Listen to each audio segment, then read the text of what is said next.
সুপ্রিয় শিক্ষার্থীবৃন্দ, আজ আমরা কেএসপি এবং কেআইপি সম্পর্কে তোমাদের সম্পূর্ণরূপে ধারণা দেওয়ার চেষ্টা করব। কেএসপি মানে সলিবিলিটি প্রোডাক্ট আর কেআইপি মানে আছে আয়নিক প্রোডাক্ট। সলিবিলিটি প্রোডাক্ট মানে হচ্ছে দ্রাবতা গুণফল আর কেআইপি মানে আয়নিক প্রোডাক্ট, এর বাংলা হলো আয়নিক গুণফল। এখন আমরা একটি যৌগকে ভেঙে কিভাবে কেএসপি এবং কেআইপি সংজ্ঞা আমরা নিজেরা তৈরি করে লিখতে পারবো সেটা আমরা তোমাদের এখন দেখাবো। এখন আমাদের একটি জিনিস সবসময় মনে রাখতে হবে, কেএসপি অর্থাৎ সলিবিলিটি প্রোডাক্ট, এই বিষয়টা কিন্তু হবে সবসময় সম্পৃক্ত দ্রবণের ক্ষেত্রে। এটা হবে কিসের জন্য? সম্পৃক্ত দ্রবণের ক্ষেত্রে। আর কেআইপি আয়নিক প্রোডাক্ট অর্থাৎ আয়নিক গুণফল, এটা যে কোনো দ্রবণ, এটা কি হলো? এটা সম্পৃক্ত দ্রবণ এবং কেআইপি হলো যে কোনো দ্রবণ। তাহলে আমরা এবার সংজ্ঞার দিকে যাই। মনে করো ম্যাগনেসিয়াম ক্লোরাইড, এই লবণটা আমাদের সম্পৃক্ত যদি দ্রবণ হয় তাহলে আমরা রিভার্স অ্যারো দিলাম। দেওয়ার পরে এটা যখন আমরা ভাঙবো, দেখো ম্যাগনেসিয়াম 2 পজিটিভ এবং 2 ক্লোরাইড নেগেটিভ হলো। তা এখন এই যে লবণ থেকে আমাদের কি কি আয়ন তৈরি হলো? Magnesium ion, chloride ion. এখানে ম্যাগনেসিয়াম আয়ন কয়টা তৈরি হলো? একটা। ক্লোরাইড আয়ন তৈরি হলো 2টা। এখন দেখো আমি এখান থেকে কিন্তু সংজ্ঞা তৈরি করব। তাহলে এই ম্যাগনেসিয়াম লবণের দ্রবণে কি কি আয়ন তৈরি হলো? ম্যাগনেসিয়াম আয়ন এবং ক্লোরাইড আয়ন। এবার আসো কেএসপির সংজ্ঞা। দেখো এই দ্রবণে কি কি আয়ন আছে? ম্যাগনেসিয়াম আর ক্লোরাইড। লিখলাম ম্যাগনেসিয়াম আয়ন, তারপরে লিখলাম ক্লোরাইড আয়ন, লিখলাম। এইবার এই দ্রবণে উপস্থিত আয়নের এইবার আমরা এখানে থার্ড ব্র্যাকেট দিলাম। থার্ড ব্র্যাকেট দেওয়ার অর্থ কি বলতো? ঘনমাত্রা। তাহলে দিলাম ঘনমাত্রা। তাহলে এখানে আমি আসলো কি, কোনো সম্পৃক্ত দ্রবণে উপস্থিত আয়নের ঘনমাত্রা, এর সামনে কত আছে? 1, এর সামনে কত? 1, এর সামনে কত? 2। তাহলে এই ঘাতটা চলে যাবে এর উপরে, এই ঘাতটা যাবে এই যে পাওয়ারে। তাহলে দেখো তো আমরা কোথায় গেলাম? কোনো সম্পৃক্ত দ্রবণে উপস্থিত আয়নের, তারপরে দিয়েছিলাম থার্ড ব্র্যাকেট ঘনমাত্রা, তার উপযুক্ত ঘাতসহ এই যে ভিতরে গুণফল, মানে গুণ চিহ্ন দিলাম, গুণফল, একে বলা হবে দ্রাবতা গুণফল। তাহলে আমি আবারও সংজ্ঞাটা বলি, কোনো সম্পৃক্ত দ্রবণে উপস্থিত আয়নের ঘনমাত্রার উপযুক্ত ঘাতসহ গুণফলকে বলা হবে দ্রাবতা গুণফল। তোমরা কি বুঝতে পারছো? এটা আশা করা যায় বুঝতে পেরেছো যে আমি এখান থেকে কিন্তু সংজ্ঞা আমি মুখস্থ করব না। বারবার কিন্তু তোমাদের বলছি সংজ্ঞা এখানে মুখস্থ করা যাবে না, কারণ আমরা বোঝার জিনিস যদি মুখস্থ করি তাহলে আমরা ওটা ধরে রাখতে পারবো না। আমাদেরকে অবশ্যই বোঝার জিনিস বুঝতে হবে, মুখস্থ জিনিস মুখস্থ করতে হবে। এটা বোঝার জিনিস কখনোই মুখস্থ করলে কিন্তু হবে না। তাহলে কোনো সম্পৃক্ত দ্রবণে উপস্থিত আয়নের থার্ড ব্র্যাকেট ঘনমাত্রা, তাহলে ঘনমাত্রার উপযুক্ত ঘাতসহ গুণফলকে বলা হবে দ্রাবতা গুণফল। এইবার এখান থেকে কিন্তু আমি আয়নিক গুণফলের সংজ্ঞা দেব। তাহলে সম্পৃক্ত দ্রবণের জায়গায় কি বলবো আমরা? যে কোনো দ্রবণ। যদি এই ম্যাগনেসিয়াম ক্লোরাইডের ক্ষেত্রে আমরা যদি কেআইপির সংজ্ঞা দিই, সংজ্ঞা কিন্তু একই, শুধুমাত্র আমাদের ভিন্নতা হবে কি, যে কোনো দ্রবণে উপস্থিত আয়নের ঘনমাত্রার উপযুক্ত ঘাতসহ গুণফলকে বলা হবে আয়নিক গুণফল। তা এখানে দ্রবণটা সম্পৃক্ত হতে পারে, অসম্পৃক্ত হতে পারে, অতিপৃক্ত হতে পারে। তাহলে এই জায়গায় এই যে দ্রবণটা, এখানে কি দ্রবণ? সম্পৃক্ত দ্রবণ। এই ক্ষেত্রে কিন্তু কেএসপি এবং কেআইপি এর সমীকরণ একই হয়ে যাচ্ছে, তাই না? কারণ কি এটা হচ্ছে সম্পৃক্ত দ্রবণ, এই জন্য এই সমীকরণ দুটো কিন্তু একই হয়ে যাচ্ছে। কিন্তু আমাদের সংজ্ঞা সবসময় বলতে হবে যে সম্পৃক্ত দ্রবণে উপস্থিত আয়নের ঘনমাত্রার উপযুক্ত ঘাতস গুণফলকে বলা হবে দ্রাবত গুণফল, আর যে কোনো দ্রবণে উপস্থিত আয়নের ঘনমাত্রার উপযুক্ত ঘাতস গুণফলকে বলা হবে আয়নিক গুণফল। এখন আমাদের কেআইপি যদি গ্রেটার দ্যান কেএসপি হয় তাহলে অধক্ষেপ পড়ে, অধক্ষেপ পড়বে। যদি দেখো আমি তোমাদের যখন দ্রবণের সংজ্ঞা দিয়েছিলাম সম্পৃক্ত দ্রবণ, অসম্পৃক্ত দ্রবণ, অতিপৃক্ত দ্রবণ, তা অধক্ষেপ পড়ছিল কখন? অধক্ষেপ কিন্তু পড়েছিল অতিপৃক্ত দ্রবণের ক্ষেত্রে। তাহলে কেআইপি গ্রেটার দ্যান যখন কেএসপি হবে তখন দ্রবণটা কি হবে? অধক্ষেপ পড়বে, তাহলে দ্রবণটা হবে অতিপৃক্ত, অতিপৃক্ত দ্রবণ। কেএসপি গ্রেটার দ্যান কেআইপি হবে, তখন অধক্ষেপ পড়বে না। তো অধক্ষেপ যদি না পড়ে দ্রবণটা হবে অসম্পৃক্ত দ্রবণ।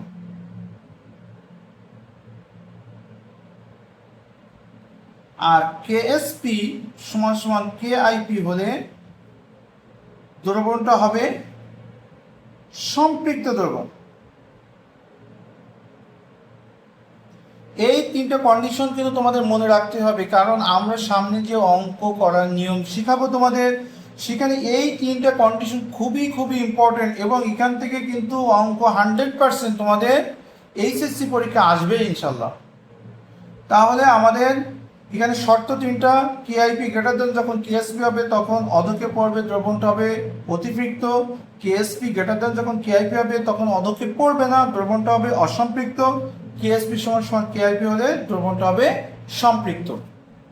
এখন আমার যে কোনো একটা ইকুয়েশন, তোমার যে কোনো একটা দ্রবণ থেকে কেএসপি আমরা কিভাবে বের করব, আমরা সেই শর্টকাট টেকনিক এবং গতানুগতিক যে বইতে যে নিয়ম আছে আমরা সব কিছু তোমাদের সুন্দরভাবে বোঝানোর চেষ্টা করছি। দেখো আমরা এখানে ম্যাগনেসিয়াম ক্লোরাইড তোমাদের উদাহরণ দিয়েছি, তাই না?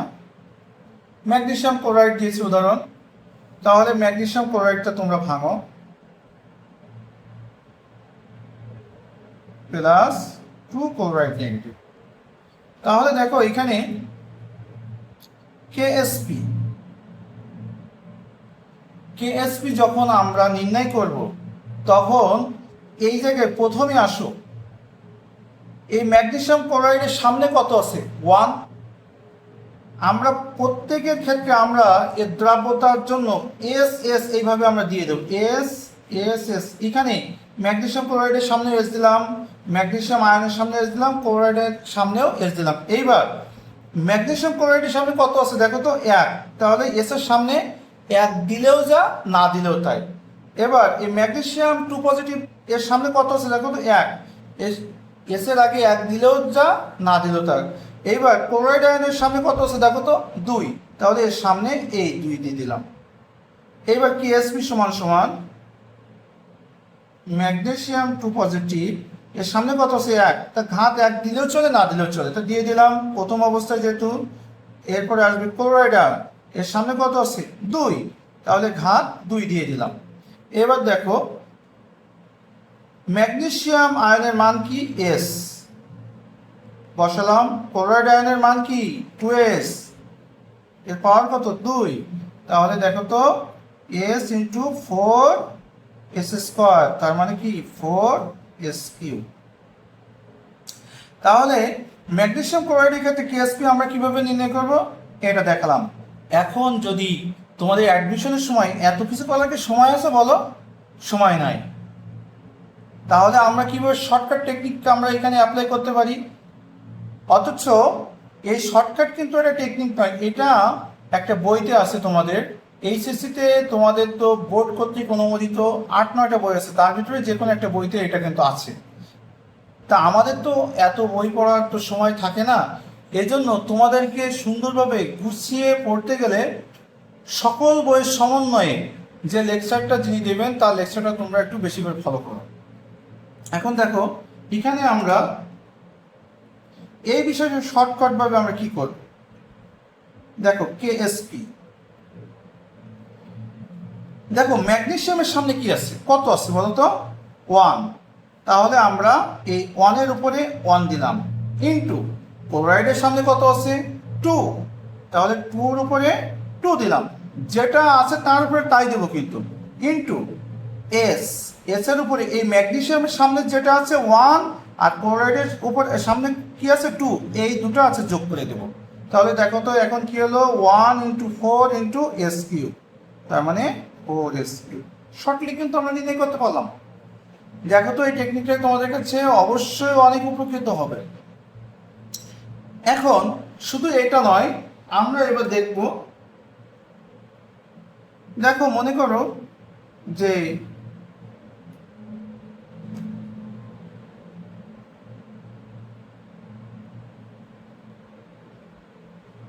এখানে কি লিখলাম, ফেরিক সালফেট, এই লবণের ক্ষেত্রে আমার কেএসপি কিভাবে নির্ণয় করব। দেখো এখানে আমি ভেঙে দিলাম,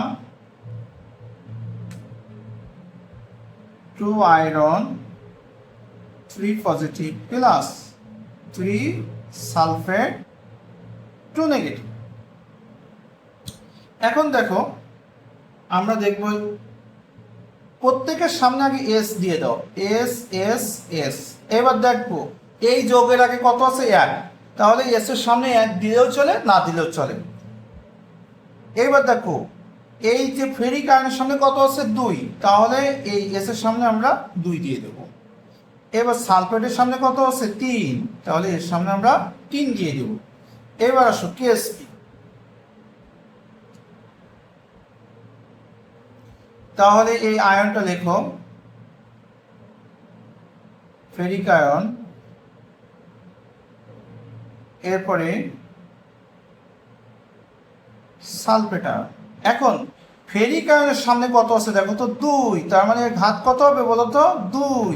এই সালফেট আয়নের সামনে কত আছে 3, তাহলে এর ঘাত কত হবে 3। এইবার আসো আমরা এর মানগুলো বসাই দিই, 2s এর স্কোয়ার ইন্টু সালফেটের ক্ষেত্রে কি 3s এর কিউব, তাহলে 4s square into 27s cube, তাহলে এটা গুণ করলে 108 কি হবে s5, এটা হলো। এখন দেখো তোমাদের একটা শর্টকাট যে টেকনিকটা শিখিয়েছি আমরা সেখানে দেখি, দেখো তো আমরা যদি অন্যভাবে সেই এই দেখো যে সাধারণত আমরা খুবই সংক্ষিপ্ত সময়ে যে আগে তোমাদের নির্ণয় করা শিখালাম সেইভাবে যদি আমরা যাই তাহলে আমরা কিভাবে পাবো এটা, দেখো এখানে কেএসপি সমান সমান এখানে ফেরিক আয়নের সামনে কত আছে 2, তাহলে আমরা কি দেবো 2 এর উপরে 2, যেটা থাকবে তার উপরে কিন্তু সেই সংখ্যাই দিতে হবে, ইনটু এখানে কত আছে 3, তাহলে 3 এর উপরে কি দেবো 3, ইনটু এস এর উপরে কি দেবো এই যে সংখ্যা দুটো, এই সংখ্যা দুটো যোগ করে দেবো 2 যোগ 3, তাহলে দেখো তো 4 ইন্টু 27 ইন্টু s5, অর্থাৎ 108 s5। তাহলে সুপ্রিয় শিক্ষার্থীবৃন্দ দেখো আমরা আজকে তোমাদের যে ক্লাসটা হলো সেখানে আমরা কি করলাম, দ্রাবতা গুণফল সম্পর্কে ধারণা দিলাম, আয়নিক গুণফল, দ্রাবতা গুণফল সম্পৃক্ত দ্রবণের ক্ষেত্রে, আয়নিক গুণফল যে কোনো দ্রবণের ক্ষেত্রে। এখন এই যে একটা যৌগ ভেঙে সেখান থেকে কিভাবে আমি দ্রাবতা গুণফলের সংজ্ঞা নিজে তৈরি করে লিখতে পারবো এবং আয়নিক গুণফলের সংজ্ঞা কিভাবে তৈরি করে লিখতে পারবো সেটা কিন্তু তোমাদের ধারণা দিলাম। এরপরে দেখো কখন অধক্ষেপ পড়বে এবং কখন অধক্ষেপ পড়বে না, কখন কি দ্রবণ হবে সে সম্পর্কে তোমাদের ধারণা দিলাম। এরপরে আমরা একটা লবণ দেওয়া থাকলো বা কোনো যৌগ দেওয়া থাকলো সেখান থেকে কিভাবে কেএসপি নির্ণয় করতে হয় সে বিষয়ে আমরা ডিটেলস তোমাদের ধারণা দেওয়ার চেষ্টা করলাম। গতানুগতিক আমরা যে পদ্ধতিতে এবং শর্টকাট ভাবে কিভাবে আমরা এই কেএসপি নির্ণয় করতে পারবো সেই সম্পর্কে তোমাদের ধারণা দেওয়ার চেষ্টা করলাম।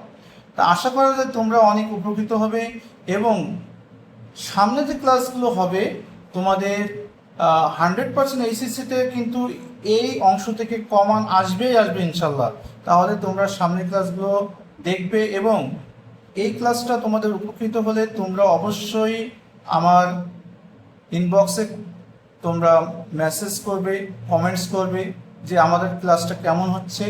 তোমরা যদি আমাদের উৎসাহ দাও তাহলে আমাদের ক্লাসটা আরও অনেক সুন্দর হবে। তা তোমরা ভালো থাকো, সুন্দর থাকো। আল্লাহ হাফেজ।